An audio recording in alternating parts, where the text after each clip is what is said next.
उत्तर प्रदेश माध्यमिक शिक्षा परिषद के द्वारा जो है क्लास 10th संस्कृत के लिए जो है एक आदर्श प्रश्न पत्र या सैम्पल पेपर बनाया गया है, जो कि 2021-22 के लिए है।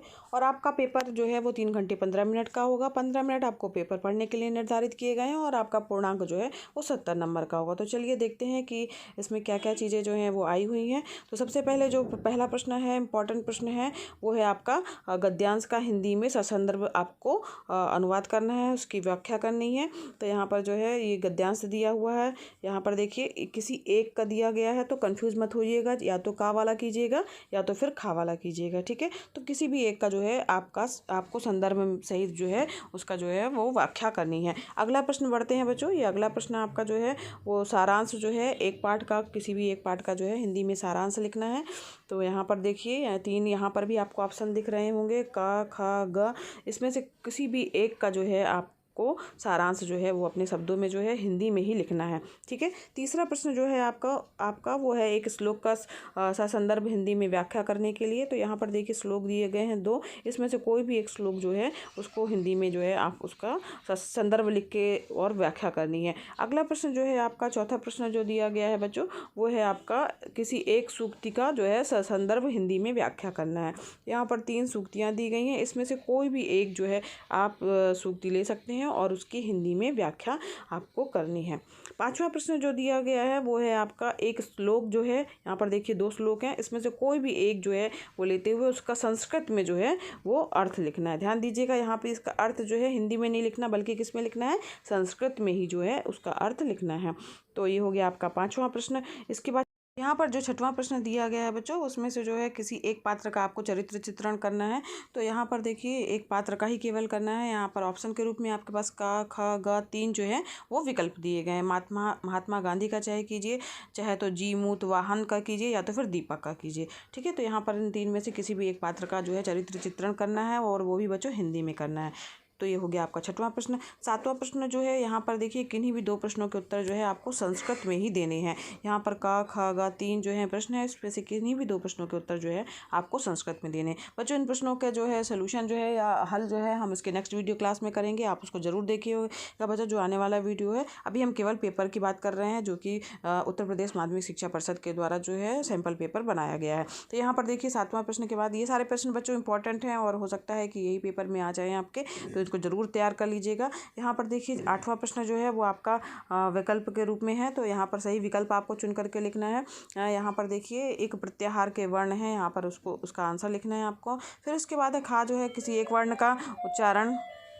तो यहाँ पर देखिए किसी भी एक वर्ण का जो है वो आपको उच्चारण जो है वो उच्चारण का स्थान आपको लिखना है बच्चों। तो यहाँ पर देखिए एक वर्ण का उच्चारण स्थान किसी भी एक का लिखना है, कि ता, क्र, का, ज और पा जो है उच्चारण स्थान लिखना है आपको। 9वां प्रश्न जो दिया गया है किसी एक पद का संधि विच्छेद करके संधि का नाम लिखना है। यहाँ पर देखिए 4 दिए गए हैं, इसमें कोई भी एक जो है आपको लिखना है, उसका संधि विच्छेद करके जो है कौन सी संधि उसका नाम लिखना होगा। खा जो प्रश्न दिया गया है, यहाँ पर सही विकल्प चुनना है आपको। यहाँ पर इसके बाद फिर 10वां प्रश्न जो दिया गया है वो है आपका एक शब्द रूप का किसी एक का जो है वो शब्द रूप लिखना है बच्चों यहाँ पर। तो यहाँ पर देखिए 3 जो है आपके पास में ऑप्शन है, उसमें से कोई भी एक जो है आपको लेकर के उसका जो है शब्द रूप आपको लिखना होगा। 10वें का खा जो प्रश्न है वहाँ पर सही विकल्प चुनने के लिए दिया गया है। तो यहाँ पर इसके सारे प्रश्नों को बच्चों हम नेक्स्ट वीडियो क्लास में हल करने वाले हैं। अभी केवल आप पेपर देखिए कि किस तरीके का आपका पेपर आया है। 11वां प्रश्न जो है आपको किसी भी एक धातु का रूप जो है वो निर्देश के अनुसार लिखना है। यहाँ पर 3 जो है ऑप्शन दिए गए हैं, किसी भी एक को आपको हल करना है। फिर यहाँ पर जो है सही विकल्प चुनना है। खा प्रश्न जो है तो यहाँ पर इसका भी वैकल्पिक प्रश्न है। फिर इसके बाद 12वां प्रश्न जो आया है वो आपका किसी भी एक पद का समास विग्रह करना है। तो ये प्रश्न इंपॉर्टेंट है बच्चों, जरूर कर लीजिएगा, क्योंकि ये माध्यमिक शिक्षा परिषद के द्वारा ही जो है सैम्पल पेपर बनाया गया है, तो इसमें से आने की संभावना बहुत अधिक है, तो इनको जरूर हल कर लीजिएगा। इसका हल जो है सोल्यूशन नेक्स्ट वीडियो क्लास में आपको मिलेगा। किसी भी एक पद का समास विग्रह करना है आपको, प्रतिदिनम में कौन सा समास है वो आपको बताना है। 13वां प्रश्न जो दिया गया है वो किन्हीं भी 2 पदों में विभक्ति आपको बताना है कि कौन सी विभक्ति है। यहाँ पर देखिए का, खा, गा, घा जो दिया है, तो यहाँ पर कोई भी 2 जो है आपको लेकर के उसको बताना है। इसके बाद 14 नंबर का प्रश्न है, वहाँ पर किसी भी एक पद में धातु एवं प्रत्यय जो है वो बताना है, लिखना है आपको। तो यहाँ पर देखिए एक को लिखना है, यहाँ पर 4 ऑप्शन दिए गए हैं, केवल एक आपको करना है। विकल्प जो है आपके पास में बहुत सारे हैं, तो आपको कोई भी एक करना रहेगा, लेकिन हम जब नेक्स्ट वीडियो क्लास में हल करेंगे तो चारों का हल करेंगे। 15वां प्रश्न जो दिया गया है उसमें से किसी भी एक का वाच्य परिवर्तन करना है। यहाँ पर का, खा, ग 3 दिए गए हैं, कोई भी एक जो है आपको वाक्य परिवर्तन इसमें करना रहेगा बच्चों। तो यहाँ पर 15वें के बाद अब पढ़ते हैं 16वें प्रश्न की ओर, जिसमें संस्कृत में अनुवाद करना है आपको।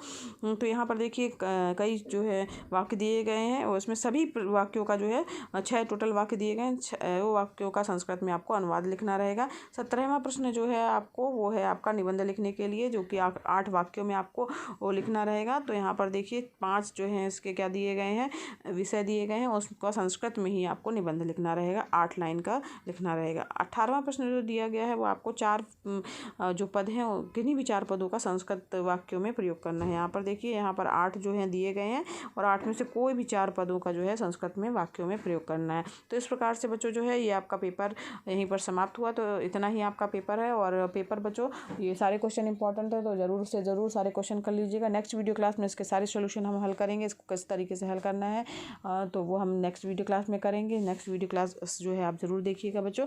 अगर आपने चैनल पर नए हैं तो चैनल को ज़रूर सब्सक्राइब कीजिए, और ये वीडियो आपके लिए हेल्पफुल लगा हो तो लाइक करना मत भूलिएगा और बेल आइकन भी प्रेस करना मत भूलिएगा। धन्यवाद बच्चों, मिलते हैं नेक्स्ट वीडियो क्लास में।